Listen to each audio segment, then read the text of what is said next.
नमस्कार। सामुद्रिक विज्ञान के इस अंक में एक बार पुनः आपका स्वागत है। दोस्तों, मैं हूं भास्कर आनंद डोभाल और आप देख रहे हैं हस्तरेखा का ये अंक अपनी ही पसंदीदा यूट्यूब के चैनल गो ब्लॉग्स में। एक सुंदर सी मेल हथेली। आप पुरुष जातक हैं और आपकी रियल हथेली मेरे सामने विवेचना के लिए आ रखी है। हथेली की सबसे पहले आकृति देखें तो एक जो है आयताकार हथेली है और हथेलियों की श्रेणी में सबसे उच्च श्रेणी की हथेली ये मानी जाती है। इसको दार्शनिक हथेली कहते हैं। और जैसा नाम है यतो नामो ततो गुणो, मानी जैसा नाम है वैसे गुण भी होते हैं। ये लोग दार्शनिक प्रवृत्ति के होते हैं, एनालिटिकल स्वभाव के होते हैं और जिज्ञासु प्रवृत्ति इनकी होती है। एक रिसर्चर, एक अनुसंधानकर्ता और एक शोध वाली प्रवृत्ति ऐसे लोगों के अंदर होती है। ये बहुत अच्छी चीज है। दूसरी चीज, अगर हम हथेली में देखें तो हथेली का कलर धीरे धीरे उभर रहा है, मानी आभा मंडल बहुत अच्छी स्थिति में आ रहा है। इसका मतलब है देर सबेर थोड़ा होगी, लेकिन भाग्य इनका बहुत अच्छा साथ देगा। एक भाग्यशाली व्यक्ति हैं ये, किस्मत बड़ी साथ देने वाली है इनकी और इनको एकाएक इनकी किस्मत एक चरम सीमा पे ले जाएगी। बहुत ज्यादा मान प्रतिष्ठा इनको मिलेगी। निश्चित तौर पे जो है जीवन में शून्य से उठ करके एक बेहतरीन आयामों को आप प्राप्त करेंगे, ये निश्चित है। तीसरी बात, हथेली में देखिएगा आपकी जो ये हृदय रेखा है, मस्तिष्क की रेखा है, जीवन की रेखा है और करियर और धन की रेखा है। इस सब को देख लेंगे तो एक अंग्रेजी का अक्षर जो एम होता है ना, वो यहां पे बन रहा है। इसका मतलब है कि भगवान शंकर आपके आराध्य देव हैं और मां पार्वती आपकी अधिष्ठात्री देवी हैं। और ये स्पष्ट कह रहा है कि जितनी ज्यादा शरणागति जाएंगे जीवन में उतनी ही दिव्यता और भव्यता की प्राप्ति होगी। आपको भगवान शंकर की शरणागति जाना चाहिए और मां पार्वती मानी दुर्गा का कोई भी रूप हो उसकी आराधना नियमित रूप से करनी चाहिए। मैं तो ये कहूंगा जिस तरफ आप बढ़ रहे हैं, जैसे आपकी हथेली में चिन्ह है ना, तो आप निश्चित तौर पे मां भगवती की शरणागति चले जाइएगा। और अगर आपने किसी से मंत्र दीक्षा ले रखी है तो भगवती के मूल मंत्र का आप जो है वैसे रुद्राक्ष की माला से होता है, लेकिन आपके हथेली के अनुसार मैं देखूं तो आपको हल्दी की माला से जो है करना चाहिए। वैसे रुद्राक्ष से भी करें तो अच्छा रहेगा। आप जरूर करें तो आपको बड़ा लाभ होगा, इसमें कोई शंका नहीं दिखाई दे रही है। ठीक, अब मैं एक विशेष सूचना आप लोगों को देना चाहता हूं जो भी इस वीडियो को देख रहे हैं। देखिएगा, अभी 10 वर्षों से ज्यादा का जो मेरा एक्सपीरियंस है, जो मैंने रिसर्च किया है, जो मैंने शोध किया है, और आप लोग यदि हस्तरेखा शास्त्र को एक बेहतरीन तरीके से समझना चाहते हैं, इसकी तह तक जाना चाहते हैं, आप जिज्ञासु हैं, आप शोधकर्ता हैं, आप रिसर्चर हैं या हस्तरेखा सीख रहे हैं, तो मैंने एक नया यूट्यूब चैनल खोला है एस्ट्रो भास्कर, जिसका लिंक मैं इस वीडियो के डिस्क्रिप्शन में दे रहा हूं। आप इस वीडियो के डिस्क्रिप्शन में चले जाइएगा और उस लिंक को ओपन कीजिएगा, उस चैनल को सब्सक्राइब कीजिएगा और अपना सहयोग देने की कृपा करिएगा। और देखिएगा उसमें आप निराश नहीं होंगे। यकीन मानिएगा, आप शास्त्रीय प्रमाण के साथ जो लोगों के जीवन में उन चिन्हों द्वारा घट रहा है अभी भी, देखिएगा मेरा जो पेशा है यही है, प्रोफेशन यही है। तो मैं एक झुग्गी में जो रहता है ना, उस व्यक्ति से लेके और बहुत बड़े महलों में अरबपति लोगों तक मुझे मिलना होता है। ठीक है ना, तो उनके हाथों में क्या चिन्ह है वो मैं प्रैक्टिकल रूप से आपको दिखाऊंगा, छोटी छोटी एक एक दो मिनट की वीडियो में। और उसमें मैंने एक ऐसी व्यवस्था कर रखी है, शास्त्र के अनुसार मैं कम्युनिटी में लिख के देता हूं श्लोक भी, वो किसकी हथेली है और क्या क्या उसमें किस लिए ये व्यक्ति अपने स्तर तक पहुंचे वो सब बताया है। फिलहाल इसमें चले, देखिएगा इसमें 2 कमियां हैं। जब तक वो कमियां पूरी नहीं होंगे, आप अपने जीवन को चाहे कितना भी घिस लो, जीवन में सफल नहीं होंगे। और सबसे पहली कमी है, ये देखिएगा, ये आपकी इंडेक्स की फिंगर है, ठीक। इसके नीचे का जो ये भाग है, नेचुरल तरीके से देखो, ये हमारी हथेली में बैठने वाले प्रथम आचार्य ग्रह है। ये देवताओं की भी गुरु हैं, ये ब्राह्मणों की भी गुरु हैं, और इनको ऋषि ग्रह भी कहा गया है। ये ऋषियों की भी गुरु हैं, और इनसे बड़ी किसी की जो है पदवी नहीं है। गुरु से बड़ा कौन होता, कोई नहीं होता है। और आपकी हथेली में ये वाला भाग जो है शनि की तरफ दृष्टिगोचर कर रहा है नेचुरल तरीके से। जब भी ये शनि की तरफ दृष्टिगोचर कर रहा होता है तो परिवार को लेकर हल्की फुल्की चिंताएं देता है, ठीक है ना। या जो व्यक्ति का दाम्पत्य जीवन है उसका जो चरम सुख का भोग है उसके बीच में थोड़ा सा जो है कोई ना कोई चीजें खड़ी करता है, परिस्थिति जिसको कहते हैं। अब ये यहां से देखेगा तो थोड़ा सा अपनी जो ऊर्जा है एक बेहतरीन तरीके से जिस तरह से उसने रिलीज करना चाहिए था उसमें कमी दे रहा है। इसका मतलब है कि आपकी हथेली में ये जो धन का ग्रह है, मान सम्मान प्रतिष्ठा का ग्रह है, इष्ट कृपा का ग्रह है, और आपके बुजुर्गों का जो ग्रह है जो उसको रिप्रेजेंट करता है आकाश तत्व, स्पेस। अरे किसी भी चीज को हमें चाहिए ना, क्या चाहिए, स्पेस चाहिए। अगर स्पेस बहुत बेहतर होगा तो आपका जीवन तमाम आयामों को छुएंगे। तो ये साधारण अवस्था में आपकी हथेली में बैठे हुए हैं, और अभी 2 से 2.5 सालों तक ऐसे ही बैठे हैं। और इस अवस्था में ये आपके अंदर साधारणता देते हुए भी दिख रहे हैं, आपको सामान्य व्यक्तित्व की ओर ले जा रहे हैं। लेकिन आप नेचुरल तरीके से देखें इसकी रंगत तो ये बहुत खूबसूरत है। इसका क्या मतलब है, इसका एक ही मतलब है कि नेचुरल तरीके से ये बहुत पुष्ट है, तो उस कारण हंसमुख स्वभाव रहेगा। देखा जाए तो आपके अंदर दयालुता रहेगी, और दूसरों की मदद करने की भावना, परोपकार की भावना बहुत ज्यादा रहेगी। अभी अगर आप प्रैक्टिकल रूप से देखें तो यश प्राप्ति मानी प्रसिद्धि पाने के लिए मन में बहुत ज्यादा झुकाव बन जाएगा, और बन भी रहा होगा। एक स्वतंत्रता और एक नेतृत्व की चाह, लीडरशिप की चाह रखने वाले व्यक्ति हैं आप। ये इसका नेचुरल तरीका बता रहा है ये। अब इसमें ये चीज देखिएगा, आप इस प्रकार से जो है उल्टा त्रिभुज भी बन रहा है, एक चतुष्कोण भी बन रहा है, यहां मंदिर भी बन रहा है। ये बहुत अच्छा है। मंदिर का मतलब क्या है कि आने वाले समय में बृहस्पति ऐसा ज्ञान आपको देने वाला है। ध्यान से सुने मंदिर का, कि आने वाले समय में बृहस्पति, क्योंकि ज्ञान का कारक है, नॉलेज का कारक है, उसमें मंदिर बनना बड़ा शुभ है। ध्यान से देखिएगा मंदिर कैसे बन रहा है, ये देखिएगा, ये देखिएगा, ठीक। और ये तो जा ही रहा है अपना, तो एक शानदार मंदिर है।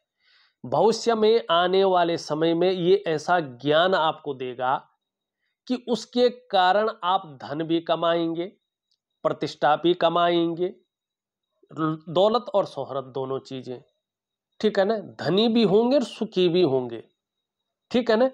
और अपने जीवन काल में ऐसा कार्य करेंगे कि पीढ़ी दर पीढ़ी आपको याद रखा जाएगा। आपके जाने के बाद भी लोग सदैव आपको याद रखेंगे एक महापुरुष की तरह। आप गौशाला बना सकते हैं, आप धर्मशाला का निर्माण कर सकते हैं, आप कोई विद्यालय का निर्माण कर सकते हैं, आप मंदिर का निर्माण कर सकते हैं, कूप, बावड़ी, तालाब, ऐसी चीजों का आप निर्माण कर सकते हैं। ये स्पष्ट बता रहा है, और ये आपके द्वारा होगा, ये यहाँ पे दिखाई दे रहा है। लेकिन एक चीज का ध्यान रखिए, बृहस्पति अगर थोड़ा भी अनबैलेंस हो, बहुत ज्यादा नहीं है लेकिन देखो हो रहा है, तो क्या होता है, ऐसे में व्यक्ति के अंदर चाहे कितनी भी अच्छी नॉलेज हो, कितना भी अच्छा ज्ञान हो, उसको इम्प्लीमेंट करने के लिए प्लेटफॉर्म सही से नहीं मिल पाता है, ठीक है ना। और दूसरा, ऐसे में क्या होता है कि जो आपका वैवाहिक जीवन का चरम सुख का भोग है, उसके बीच में ये परिस्थितियां खड़ी करता है। ऐसे नहीं कि सुख ही ना मिले, लेकिन परिस्थिति खड़ी करने की सोचता है। संतान को लेके भी कभी कभी जीवन में ये चिंताएं देता है। पैतृक संपत्ति का जो लाभ मिलना चाहिए, उससे कभी कभी ये वंचित रखता है। और विशेषकर धन का जो मामला है, उसमें ये संघर्ष रखता है जब तक थोड़ा सही से ऊर्जा रिलीज न करे। और सभी प्रकार के जो सुख हैं, जो महत्वाकांक्षाएं हैं, उनको ये दबा लेता है। महत्वाकांक्षाओं को बढ़ा लेता, सुखों को दबा लेता है। और ऐसे में व्यक्ति को एक सही रास्ता दिखाने वाला बहुत कम मिलता है, जिसको गुरु कहते हैं। ठीक। और कहीं ना कहीं जीवन में ये संघर्ष की ओर ले जाता है। कभी कभी ऐसा व्यक्ति अपने आप को अकेला महसूस करता है, अगर गुरु ऐसा हो। अभी 2-2.5 महीने तक क्या करना है आपको, अपने जो बुजुर्ग हैं उनसे संबंध आपको मधुर रखने हैं। बुजुर्गों के साथ संबंध खराब हो सकते हैं, या बुजुर्गों की वजह से जीवन में हल्की फुल्की परेशानियां आनी शुरू हो सकती हैं। ठीक है ना। धन को लेके दिक्कतें बढ़ सकती हैं। पूजा पाठ तो करते रहेंगे, लेकिन इष्ट कृपा उस प्रकार से मिलनी कठिन हो सकती है, क्योंकि बृहस्पति सही से ऊर्जा रिलीज नहीं कर रहा है। तीसरी बात क्या है, ऐसे में व्यक्ति जो है उसकी जो अंदरूनी खुशियां हैं, आंतरिक खुशियां, उसको ये निकालने का कार्य करता है। और ऐसे में चाहे शिक्षा का क्षेत्र हो, इंजीनियरिंग का क्षेत्र हो, चिकित्सा का क्षेत्र हो, वाणिज्य का क्षेत्र हो, कानून का क्षेत्र हो, और कुछ मामलों में राजनीति का क्षेत्र हो, उसमें मनचाही कामयाबी नहीं मिल पाती है। तो आपको इसको ठीक करना है। दूसरा देखिएगा, ये वाला अगर आप भाग देखें अपना, तो ये बिल्कुल अनबैलेंस है, बैलेंस अवस्था में नहीं है। ये है चंद्रमा, ये मन का कारक है। और देखिएगा, जब चंद्रमा इस प्रकार से अनबैलेंस रहता है हथेली में, तो आपके जीवन में प्रैक्टिकल प्रभाव पड़ता है। कई बार ऐसे में कैश की और बरकत की कमी आनी शुरू हो जाती है। चंद्रमा अनबैलेंस हो तो पढ़ाई में लगाया गया पैसा, ठीक है ना, वसूल नहीं हो पाता है। ऐसे में इंसान पढ़ तो लेता है, लेकिन ऐसे व्यक्ति का जो करियर है किसी और जगह बन जाता है।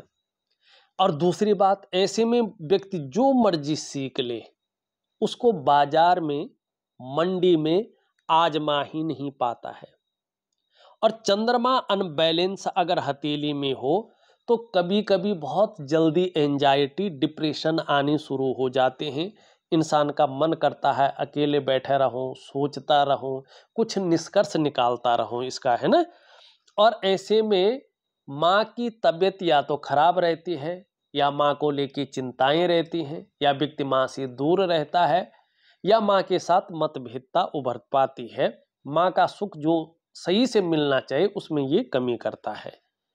ठीक है ना। और सबसे बड़ी बात, कई बार ऐसे में इंसान बिना वजह के ही समाज के नजरों में विलेन बन जाता है। और कई बार व्यक्ति का डाइजेस्टिव सिस्टम थोड़ा सा वीक हो जाता है, पेट की दिक्कतें आनी शुरू हो जाती हैं। कई बार नींद आने में दिक्कतें आती हैं। देखिएगा, ये चंद्रमा है, ये तन, मन और धन तीनों का कारक है। अगर ये अनबैलेंस रहेगा, तन भी खराब रहेगा, मन भी, और धन के रिजल्ट भी खराब आने शुरू हो सकते हैं। इस बात का आपको ध्यान रखना है। अगर जीवन में हर आयामों में सुखी रहना है, आयामों को नहीं गिनूंगा ना सवाल लूंगा, ठीक है ना, उत्तर दूंगा खाली, तो आपको इन ग्रहों पे ध्यान देना है। और इनका मैं विधिवत तरीके से उपाय दे रहा हूं, करते जाइएगा। सबसे बड़ी बात है, अपनी इष्ट के प्रति शरणागति जाइएगा।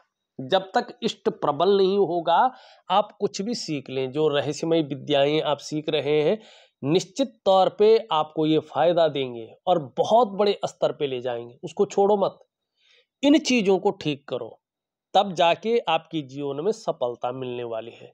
सफलता बहुत बड़े स्तर की है। देखिएगा, मैंने जो वास्तव में अपने जीवन में पाया है, और अभी तक मैं भारत के तमाम प्रदेशों में गया हूं, तमाम प्रकार के सज्जनों से, बड़े बुद्धिजन व्यक्तियों से मिला हूं, और हर क्षेत्र के व्यक्तियों से मिला हूं, बड़ी बड़ी शख्सियतों से।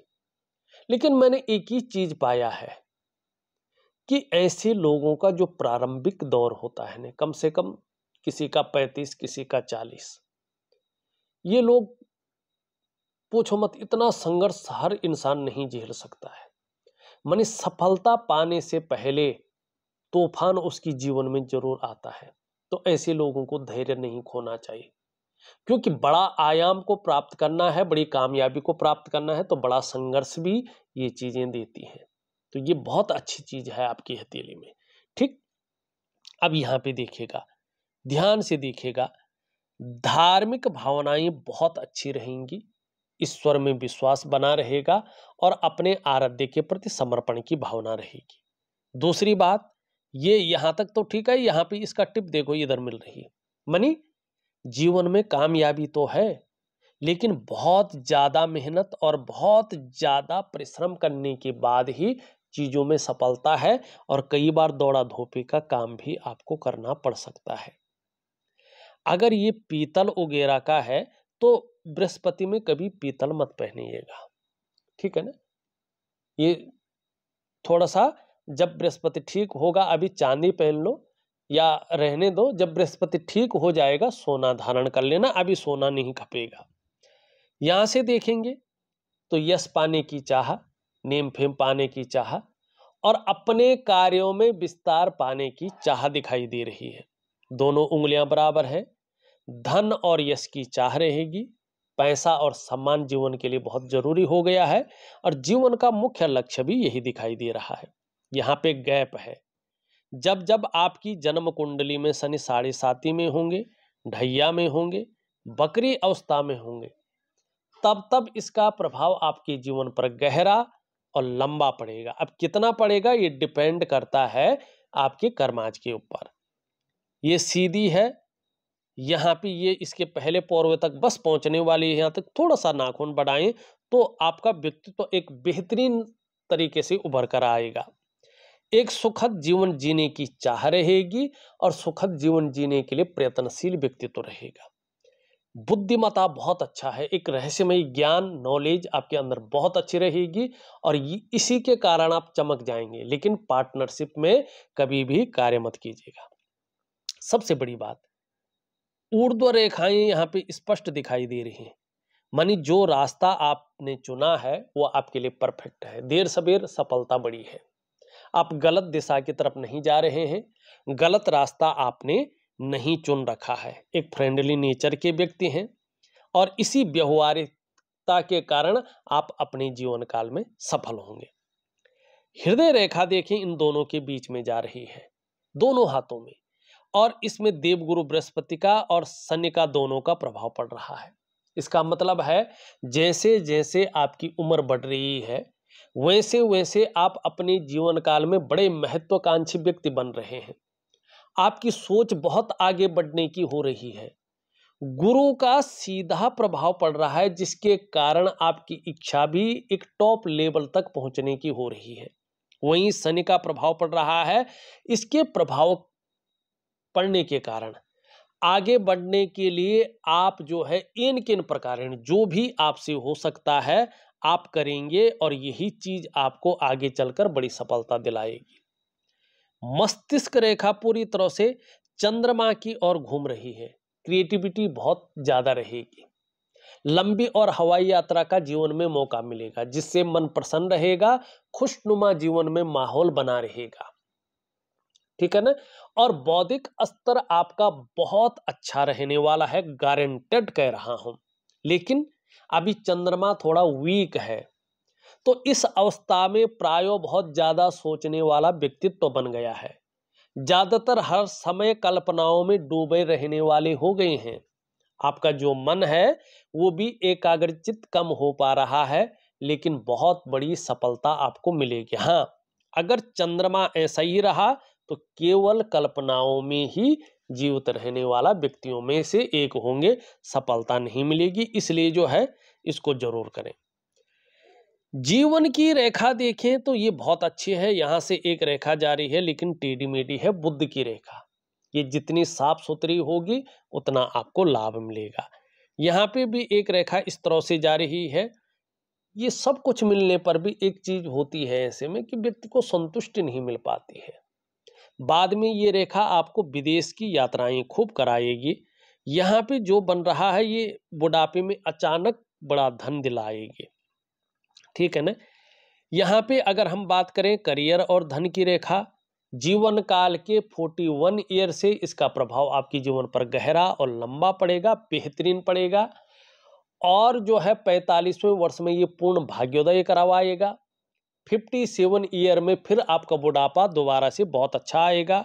और मैंने पूर्व हाथ में जो कहा है उसके लक्षण इसमें भी आते हैं।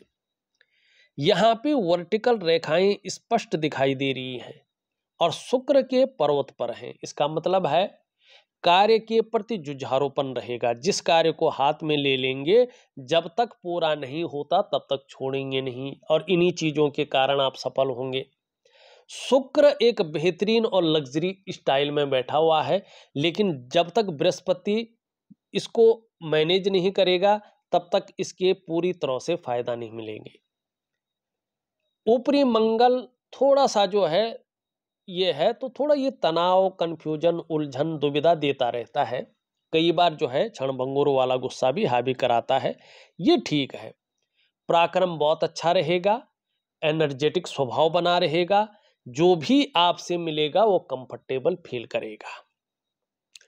इसके बारे में मैंने बता दिया है। शनि की स्थिति अगर देखें तो शनि में धीरे धीरे इस प्रकार से कोई चिन्ह बन रहे हैं। जब ये पूर्ण बनेंगे तब इसका विश्लेषण किया जाएगा, ठीक है ना। लेकिन शनि भी ठीक है, कर्म स्थान बहुत अच्छा है। यहाँ पे देखेंगे तो इस प्रकार से थोड़ा सा जो है ये आपको दिव्य सूर्य क्रिया जरूर करनी है और सूर्य उपासना बेहतरीन तरीके से करनी है, ठीक है। अब ये जीवन काल में कुछ बदलाव करने की सोच रहे हैं और प्रयास भी कर रहे हैं, वो सफल होगा। बुध आपका बहुत अच्छा है, वाणी का ग्रह, इसका मैंने पहले ही विश्लेषण कर लिया है। और ये थोड़ा सा अभी कोई ना कोई चिंता देता रहेगा, थोड़ी संघर्ष देता रहेगा कुछ समय तक। अगर देखा जाए तो मैंने आपकी हथेली का पूरा विश्लेषण करके आपको बता दिया। देखिएगा, अभी चाहे करियर का मामला हो, चाहे धन का मामला हो, चाहे किसी चीज के प्रयास में सफलता का मामला हो, चाहे लग्जरी का मामला हो, चाहे मान सम्मान प्रतिष्ठा का हो, चाहे परिवार का हो, चाहे कुटुंब का हो, चाहे स्वास्थ्य का हो, मिक्स रहेगा। और कम से कम 2.5 वर्षों तक। उसके बाद आपके जीवन में 41 ईयर से बहुत बड़ी ग्रोथ दिखाई दे रही है और इस ग्रोथ का आप लाभ कमाएं। जो कर रहे हैं उसका ज्ञान अर्जित करते रहेगा। यही चीज आगे आपको प्रतिष्ठा भी दिलाएगी, यात्रा भी दिलाएगी, धन भी दिलाएगी और एक ग्लैमर भी दिलाएगी, ठीक है ना। एक ब्रांड भी आपको बनाएगी। तो इस चीज को छोड़े नहीं। रहस्यमय विद्या खुल के नहीं कहूंगा, जो आपने पूछा है वही है, ठीक है। तो मस्त रहे, खुश रहेगा और अपनी इष्ट की शरणागति जाएगा, ठीक। तो इस वीडियो में बस इतना ही। एक नई वीडियो के साथ पुनः उपस्थित होऊंगा, तब तक के लिए नमस्कार।